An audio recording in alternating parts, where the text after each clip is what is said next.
सुखी हनुमान कवचम्। एकदा सुखमासीनं शङ्करं लोकशङ्करं प्रपच्छ गिरिजाकान्तं कर्पूरधवलं शिवं। पार्वत्युवाच भगवान् देवदेवेश लोकनाथ जगत्प्रभो शोकाकुलानां लोकानां केन रक्षा भवेद्भव। संग्रामे संकटे घोरे भूतप्रेतादिके भये दुःखदावाग्निसन्तप्त चेतसां दुःखभागिनां। महादेव उवाच शृणु देवी प्रवक्ष्यामि लोकानां हितकाम्यया। विभीषणाय रामेण प्रेम्णां दत्तं च यत्पुरा कवचकपिनाथस्य वायुपुत्रस्य धीमतः। गुह्यं तत्ते प्रवक्ष्यामि विशेषाच्छृणु सुन्दरी। विनियोगः ॐ अस्य श्री हनुमान कवच स्तोत्र मंत्रस्य श्रीरामचंद्र ऋषिः श्रीवीरो हनुमान परमात्मा देवता अनुष्टुप् छन्दः। मारुतात्मज इति बीजम् अंजनीसुनूरिति शक्तिः। लक्ष्मण प्राणदाता इति जीवः श्रीराम भक्तिरिति कवचम्। लङ्काप्रदाहक इति कीलकम् मम सकलकार्यसिद्ध्यर्थे जपे विनियोगः। ॐ ऐं ह्रीं ह्रां ह्रीं रुं रौं रौं ह्रः करन्यासः। ॐ ह्रां अङ्गुष्ठाभ्यां नमः। ॐ ह्रीं तर्जनीभ्यां नमः। ॐ ह्रूं मध्यमाभ्यां नमः। ॐ ह्रैं अनामिकाभ्यां नमः। ॐ ह्रौं कनिष्ठिकाभ्यां नमः। ॐ ह्रं करतलकरपृष्ठाभ्यां नमः। हृदयन्यास ॐ अञ्जनीसुतवे नमः। हृदयाय नमः। ॐ रुद्रमूर्तये नमः। शिरसे स्वाहा। ॐ वतात्मजाय नमः। शिखायं वसटम्।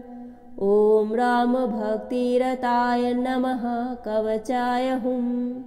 ॐ वज्रकवचाय नमः। नेत्रत्याय वैसट। ॐ ब्रह्मास्त्रनिवारणाय नमः। अस्त्राय फट।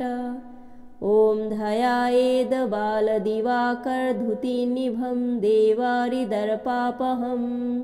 देवेन्द्रप्रमुखप्रशस्तयशसं देदीप्यमानं ऋचा।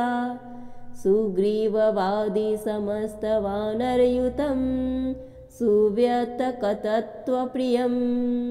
संरक्तारुणलोचनं पवनजं पीताम्बरालकतम्। उद्धन्मार्तण्डकोटिप्रकटरुचियुतं चारुवीरासनस्थं। मोजिं यज्ञोपवीताभरणं रुचिशिखाशोभितं कुण्डलाढ्यम्। भक्तानामीष्टदन्नप्रणतमुञ्जनं वेदनादप्रमोदं। ध्यायेदेवं विधेय पल्लवगकुलपतिं गोष्पदीभूतवर्धिम्। वज्राङ्गपिङ्गकेशाढ्यं स्वर्णकुण्डलमण्डितम्। उदयदक्षिणदोदण्डं हनुमन्तविचिन्तये। स्फटिकाभं स्वर्णकान्तिं द्विभुजं च कृताञ्जलिं। कुण्डलद्वयसंशोभिमुखाम्बुजं हरिं भजे। ॐ नमो भगवते हनुमदाख्य रुद्राय सर्वदुष्टजनमुखस्तम्भनं कुरु कुरु। ॐ ह्रां ह्रीं रुं ठं ठं फट स्वाहा। ॐ नमो हनुमते शोभिताननाय यशोऽलङ्कृताय अञ्जनीगर्भसम्भूताय रामलक्ष्मणनन्दकाय कपिसैन्यप्रकाशाय पर्वतात् पाटनाय सुग्रीववसाहं करणाय परोच्चाटनाय कुमारब्रह्मचर्याय गम्भीरशब्दोदयाय ॐ ह्रां ह्रीं ह्रूं सर्वदुष्टग्रहनिवारणाय स्वाहा। ॐ नमो हनुमते सर्वग्रहणभूतभविष्यद्वतर्णमान दूरस्थसमीपस्थान छिन्धि छिन्धि भिन्धि भिन्धि सर्वकालदुष्टबुद्धिमुच्चाटयोच्चाटय परबलान् क्षोभय क्षोभय मम सर्वकार्याणि साधय साधय। ॐ ह्रां ह्रीं ह्रूं फट् देहि। ॐ शिवसिद्धि। ॐ ह्रां ह्रीं ह्रूं स्वाहा। ॐ नमो हनुमते परकृतयन्त्रमन्त्रपराहङ्कार भूतप्रेतपिशाच परदृष्टि सर्वतर्जनचेटकविद्या सर्वग्रहभयं निवारय निवारय। वध वध पच पच दल दल विलय विलय सर्वाणि कुयन्त्राणि कुट्टय कुट्टय। ॐ ह्रां ह्रीं ह्रूं फट् स्वाहा। ॐ नमो हनुमते पाहि पाहि एहि सर्वग्रहभूतानां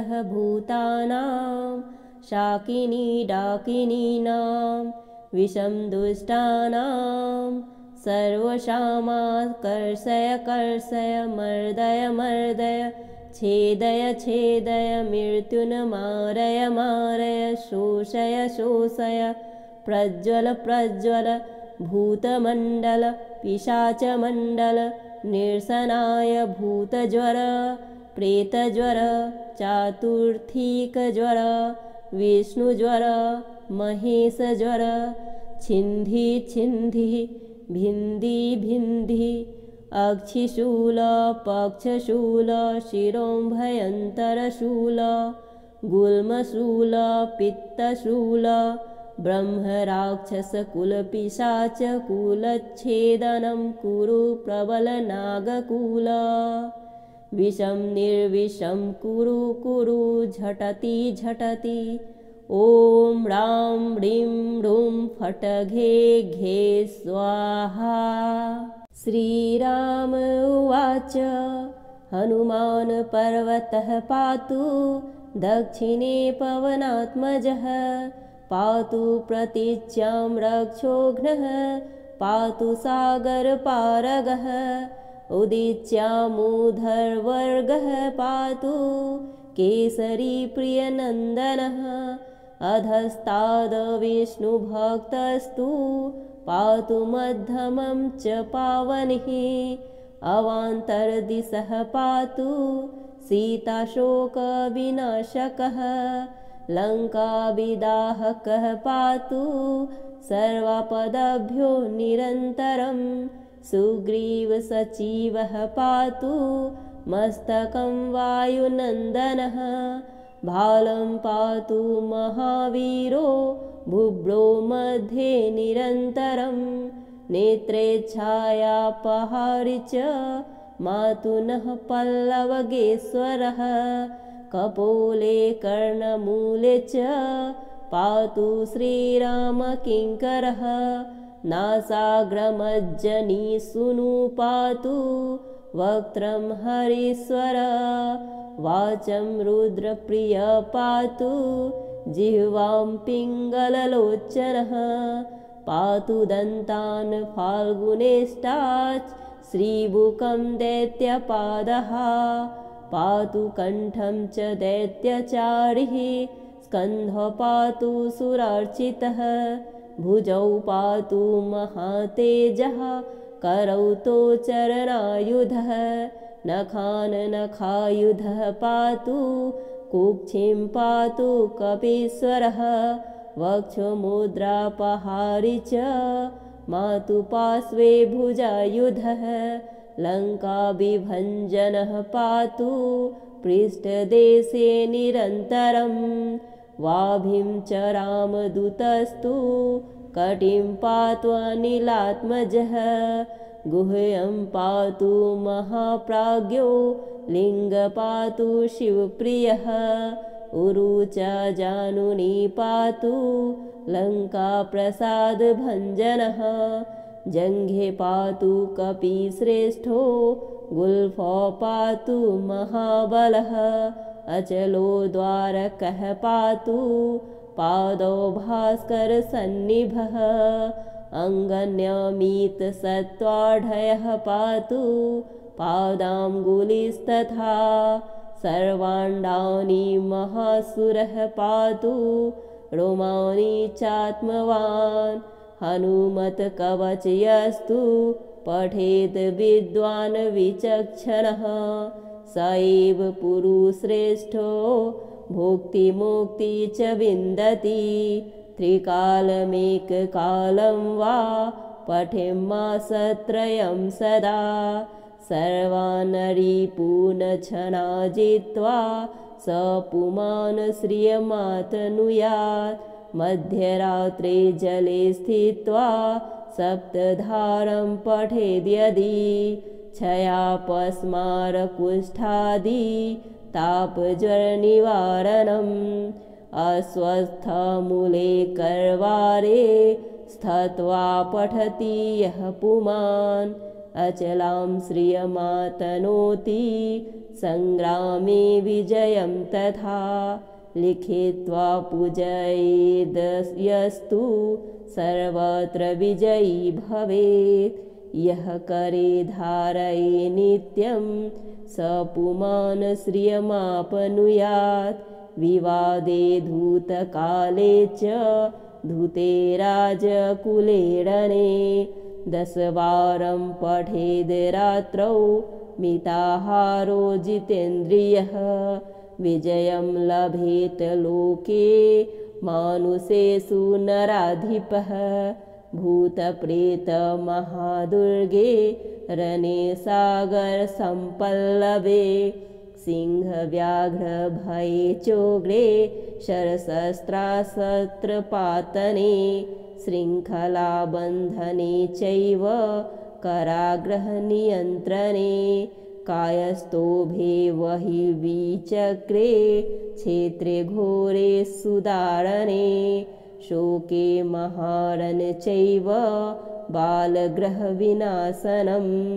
सर्वदा तूपसे नित्यं जयमाप्नुत्य संशयम् भुर्जेव वसने रक्ते छिमेव तालपत्रके त्रिगन्धे नाथमस्यैव विलेख्य धारयेन्नरः 5-7 त्रिलोहैर्वा गोपितकवचं शुभं गले कटयां बाहुमूल कण्ठे शिरसि धारितं सर्वान् कामान् वाप्नुयात् सत्यं श्रीराम भासितम् एकदा सुखमासीनं शङ्करं लोकशङ्करं प्रपच्छ गिरिजाकान्तं कपूरधवलं शिवं पार्वत्युवाच भगवान् देवदेवेश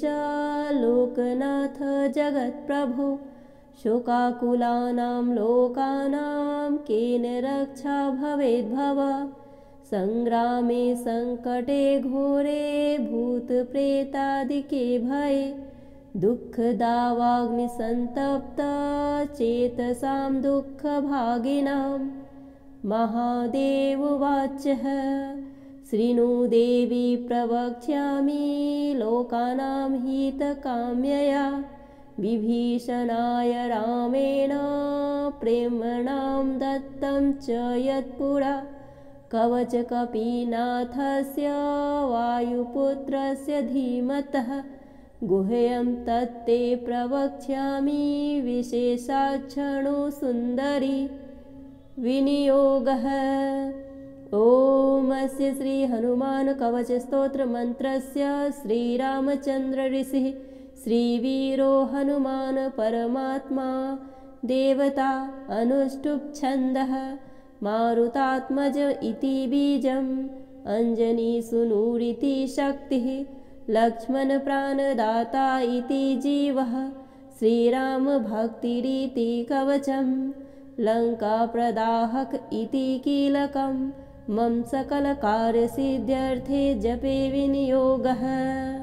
ॐ ऐं ह्रीं ह्रां ह्रीं रुं रौं रौं ह्रः करन्यासः। ॐ ह्रां अङ्गुष्ठाभ्यां नमः। ॐ ह्रीं तर्जनीभ्यां नमः। ॐ ह्रूं मध्यमाभ्यां नमः। ॐ ह्रैं अनामिकाभ्यां नमः। ॐ ह्रौं कनिष्ठिकाभ्यां नमः। ॐ ह्रं करतलकरपृष्ठाभ्यां नमः। हृदयन्यास। ॐ अञ्जनीसुतवे नमः। हृदयाय नमः। ॐ रुद्रमूर्तये नमः। शिरसे स्वाहा। ॐ वतात्मजाय नमः। शिखायं वसटम्। ॐ रामभक्तिरताय नमः। कवचाय हुम्।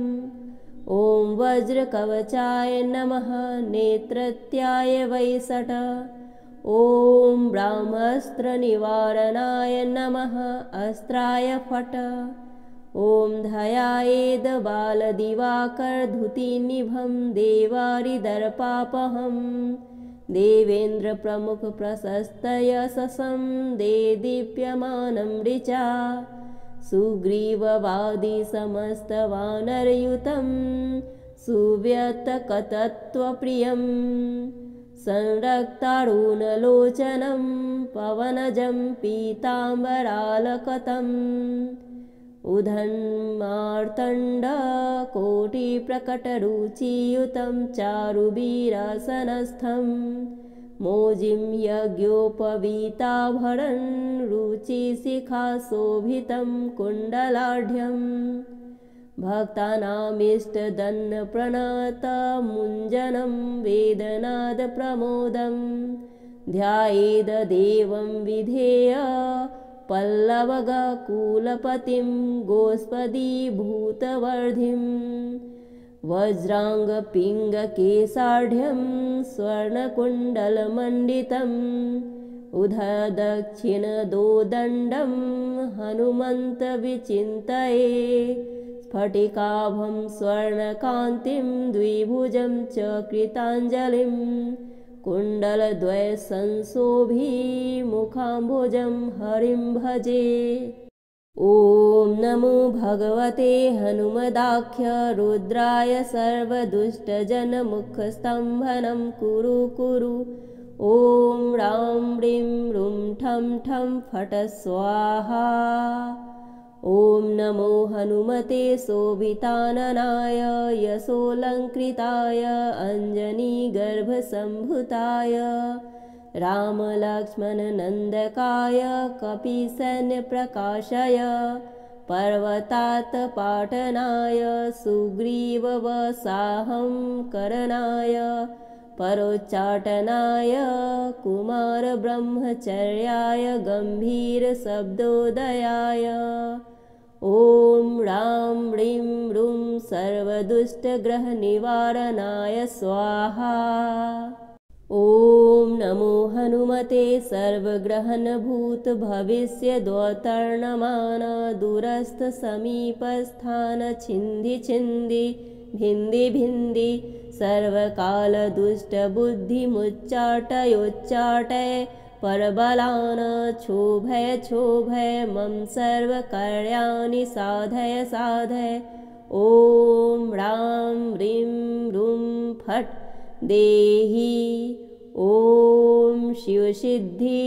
ॐ ह्रां ह्रीं हुं स्वाहा।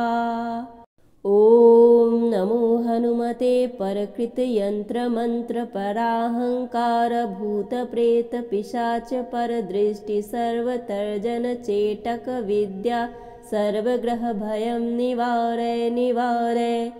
वध वध पच पच दल दल विलय विलय सर्वाणि कुयन्त्राणि कुट्टय कुट्टय। ॐ ह्रां ह्रीं रुं फट् स्वाहा।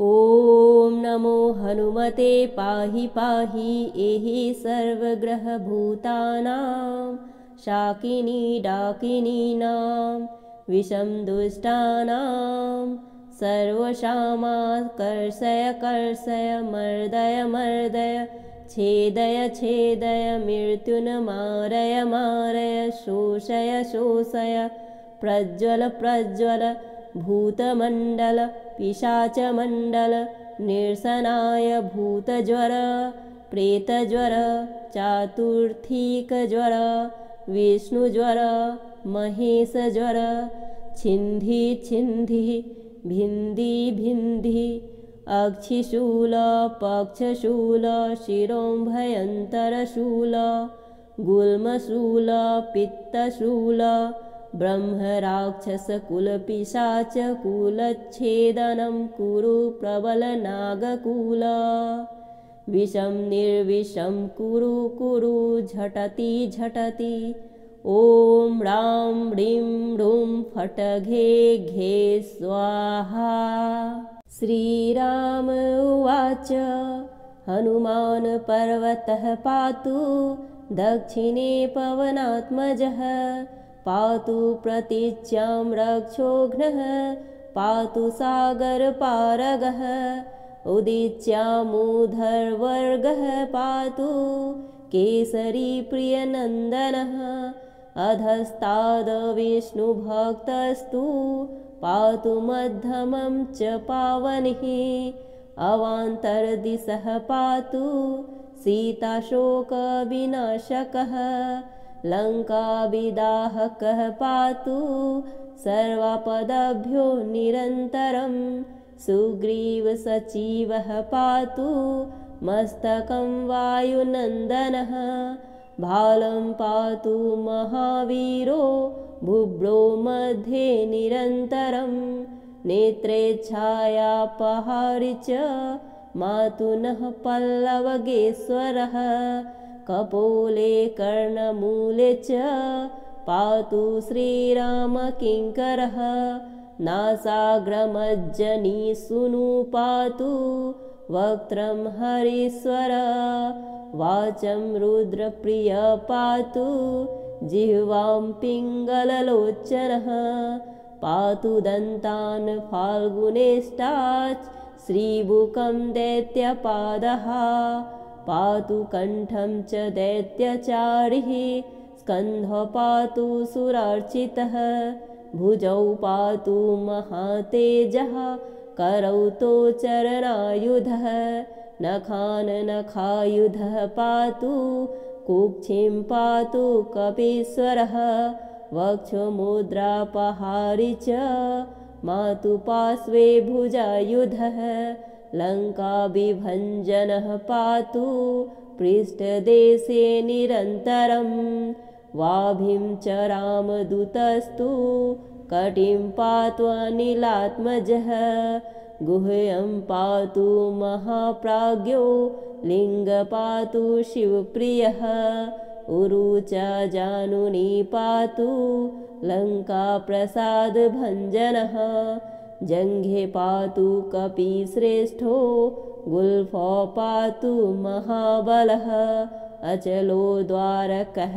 पातु पादौ भास्करसन्निभः अङ्गन्यमितसत्त्वाढयः पातु पादाङ्गुलिस्तथा सर्वाण्डानि महासुरः पातु रोमाणि चात्मवान् हनुमत्कवचयस्तु पठेत् विद्वान् विचक्षणः स एव पुरुश्रेष्ठो भुक्तिमुक्ति च विन्दति त्रिकालमेककालं वा पठेम्मासत्रयं सदा सर्वानरिपूनच्छना जित्वा स पुमान् श्रियमातनुयात् मध्यरात्रे जले स्थित्वा सप्तधारं पठेद्यदि क्षयापस्मारकुष्ठादि तापज्वरनिवारणम्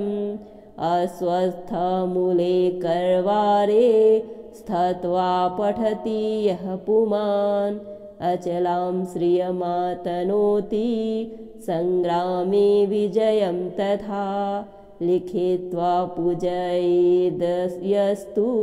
सर्वत्र विजयी भवेत् यः करे धारये नित्यं स पुमान् श्रियमाप्नुयात् विवादे धूतकाले च धूते राजकुलेरणे 10 वारं पठेद् रात्रौ मिताहारो जितेन्द्रियः विजयं लभेत लोके मानुषेषु नराधिपः भूतप्रेतमहादुर्गे रणे सागरसम्पल्लवे सिंहव्याघ्रभये चोग्रे शरशस्त्रास्त्रपातने शृङ्खलाबन्धने चैव कराग्रहनियन्त्रणे कायस्थोभे वहि विचक्रे क्षेत्रे घोरे सुदारणे शोके महारणे चैव बालग्रहविनाशनं सर्वदा तूपसे नित्यं जयमाप्नुत्य संशयं भुर्जेव वसने रक्ते छिमेव तालपत्रके त्रिगन्धे नाथमस्यैव विलेख्य धारयेन्नरः 5-7 त्रिलोहैर्वा गोपितकवचं शुभं गले कटयां बाहुमूल कण्ठे शिरसि धारितं सर्वान् कामान् वाप्नुयात् सत्यं श्रीराम भासितम् एकदा सुखमासीनं शङ्करं लोकशङ्करं प्रपच्छ गिरिजाकान्तं कपूरधवलं शिवं पार्वत्युवाच भगवान् देवदेवेश लोकनाथ जगत्प्रभो शोकाकुलानां लोकानां केन रक्षा भवेद्भव सङ्ग्रामे सङ्कटे घोरे भूतप्रेतादिके भये दुःखदावाग्निसन्तप्त चेतसां दुःखभागिनां महादेवोवाचः शृणु देवी प्रवक्ष्यामि लोकानां हितकाम्यया विभीषणाय रामेण प्रेम्णां दत्तं च यत्पुरा कवचकपीनाथस्य वायुपुत्रस्य धीमतः गुह्यं तत्ते प्रवक्ष्यामि विशेषाक्षणो सुन्दरी विनियोगः ॐ अस्य श्रीहनुमान् कवचस्तोत्रमन्त्रस्य श्रीरामचन्द्र ऋषिः श्रीवीरो हनुमान् परमात्मा देवता अनुष्टुप् छन्दः मारुतात्मज इति बीजम् अञ्जनीसुनूरिति शक्तिः लक्ष्मणप्राणदाता इति जीवः श्रीरामभक्तिरिति कवचम् लङ्काप्रदाहक इति कीलकम् मम सकलकार्यसिद्ध्यर्थे जपे विनियोगः ॐ ऐं ह्रीं ह्रां ह्रीं रुं रौं रौं ह्रः करन्यासः ॐ ह्रां अङ्गुष्ठाभ्यां नमः ॐ ह्रीं तर्जनीभ्यां नमः ॐ ह्रूं मध्यमाभ्यां नमः ॐ ह्रैं अनामिकाभ्यां नमः ॐ ह्रौं कनिष्ठिकाभ्यां नमः ॐ ह्रं करतलकर्पिष्ठाभ्यां नमः हृदयन्यास ॐ अञ्जनीसुतवे नमः हृदयाय नमः ॐ रुद्रमूर्तये नमः शिरसे स्वाहा ॐ वतात्मजाय नमः शिखायं वसटम् ॐ रामभक्तिरताय नमः कवचाय हुम् ॐ वज्रकवचाय नमः नेत्रत्याय वैसट ॐ ब्रह्मास्त्रनिवारणाय नमः अस्त्राय फट ॐ ध्यायेद् बालदिवाकरधुतिनिभं देवारिदर्पापहं देवेन्द्रप्रमुखप्रशस्तयशसं देदीप्यमानं ऋचा सुग्रीववादिसमस्तवानरयुतं सुव्यतकतत्वप्रियं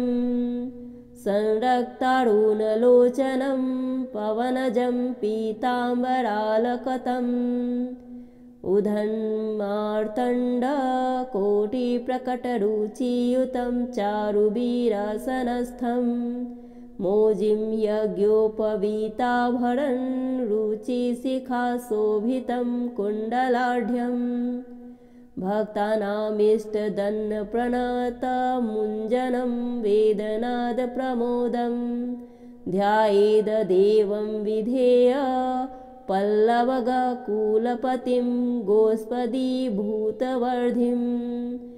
वज्राङ्गपिङ्गकेशाढ्यं स्वर्णकुण्डलमण्डितम् उदक्षिणदोदण्डं हनुमन्तविचिन्तये स्फटिकाभं स्वर्णकान्तिं द्विभुजं च कृताञ्जलिं कुण्डलद्वयसंशोभिमुखाम्बुजं हरिं भजे।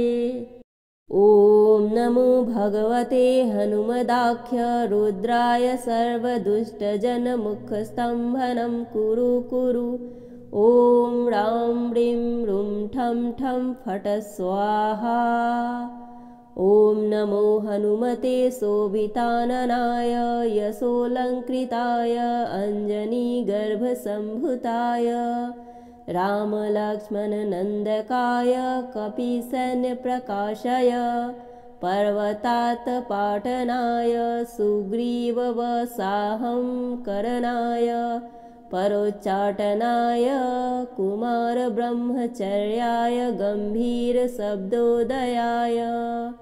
ॐ रां ह्रीं रुं सर्वदुष्टग्रहनिवारणाय स्वाहा।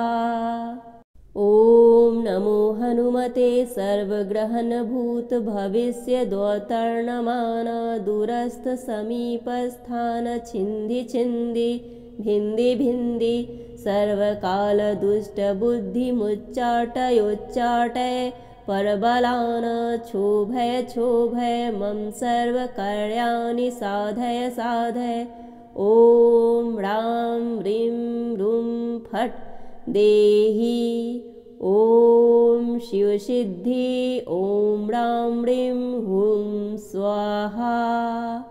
ॐ नमो हनुमते परकृतयन्त्रमन्त्रपराहङ्कार भूतप्रेतपिशाच परदृष्टि सर्वतर्जनचेटक विद्या सर्वग्रहभयं निवारय निवारय। वध वध पच पच दल दल विलय विलय सर्वाणि कुयन्त्राणि कुट्टय कुट्टय। ॐ रां ह्रीं रुं फट् स्वाहा। ॐ नमो हनुमते पाहि पाहि एहि सर्वग्रहभूतानां शाकिनी डाकिनीनां विषं दुष्टानां सर्वशामाकर्षय कर्षय मर्दय मर्दय छेदय छेदय मृत्युन् मारय मारय शोषय शोषय प्रज्वल प्रज्वल भूतमण्डल पिशाचमण्डल निरसनाय भूतज्वर प्रेतज्वर चातुर्थिकज्वर विष्णुज्वर महेशज्वर छिन्धि छिन्धि भिन्धि भिन्धि अक्षिशूल पक्षशूल शिरोभयन्तरशूल गुल्मशूल पित्तशूल ब्रह्मराक्षसकुलपिशाचकुलच्छेदनं कुरु प्रबलनागकुल। विषं निर्विषं कुरु कुरु झटति झटति। ॐ रां ह्रीं रुं फट् घे घे स्वाहा। श्रीराम उवाच हनुमान् पर्वतः पातु दक्षिणे पवनात्मजः पातु प्रतीच्यां रक्षोघ्नः पातु सागरपारगः उदीच्यामुधर्वर्गः पातु केसरी प्रियनन्दनः अधस्ताद्विष्णुभक्तस्तु पातु मध्यमं च पावनिः अवान्तरदिशः पातु सीताशोकविनाशकः लङ्काविदाहकः पातु सर्वापदभ्यो निरन्तरं सुग्रीवसचिवः पातु मस्तकं वायुनन्दनः भालं पातु महावीरो बुभ्रो मध्ये निरन्तरं नेत्रेच्छायापहारि च मातुनः पल्लवगेश्वरः कपोले कर्णमूले च पातु श्रीरामकिङ्करः नासाग्रमज्जनी सूनु पातु वक्त्रं हरीश्वर वाचं रुद्रप्रिय पातु जिह्वां पिङ्गललोचनः पातु दन्तान् फाल्गुनेष्टाच् श्रीबुकं दैत्यपादः पातु कण्ठं च दैत्यचारिः स्कन्धः पातु सुरार्चितः भुजौ पातु महातेजः करौ तौ चरणायुधः नखान् नखायुधः पातु कुक्षिं पातु कपीश्वरः वक्षमुद्रापहारि च मातु पार्श्वे भुजायुधः लङ्काविभञ्जनः पातु पृष्ठदेशे निरन्तरं वाभिं च रामदूतस्तु कटिं पातु अनिलात्मजः गुह्यं पातु महाप्राज्ञो लिङ्ग पातु शिवप्रियः उरु च जानुनी पातु लङ्काप्रसादभञ्जनः जङ्घे पातु कपिश्रेष्ठो गुल्फो पातु महाबलः अचलो द्वारकः पातु पादौ भास्करसन्निभः अङ्गन्यमितसत्त्वाढयः पातु पादाङ्गुलिस्तथा सर्वाण्डानि महासुरः पातु रोमाणि चात्मवान् हनुमत्कवचयस्तु पठेत् विद्वान् विचक्षणः स एव पुरुश्रेष्ठो भुक्तिमुक्ति च विन्दति त्रिकालमेककालं वा पठेम्मासत्रयं सदा सर्वान् रिपून् छना जित्वा स पुमान् श्रियमातनुयात् मध्यरात्रे जले स्थित्वा सप्तधारं पठेद्यदि क्षयापस्मारकुष्ठादि तापज्वरनिवारणम् अस्वस्थमूले कर्वारे स्थित्वा पठति यः पुमान् अचलां श्रियमातनोति सङ्ग्रामे विजयं तथा लिखित्वा पूजयेद्यस्तु सर्वत्र विजयी भवेत् यः करे धारये नित्यं स पुमान् श्रियमापनुयात् विवादे धूतकाले च धूते राजकुलेरणे 10 वारं पठेद् रात्रौ मिताहारो जितेन्द्रियः विजयं लभेत लोके मानुषेषु नराधिपः भूतप्रेतमहादुर्गे रणे सागरसम्पल्लवे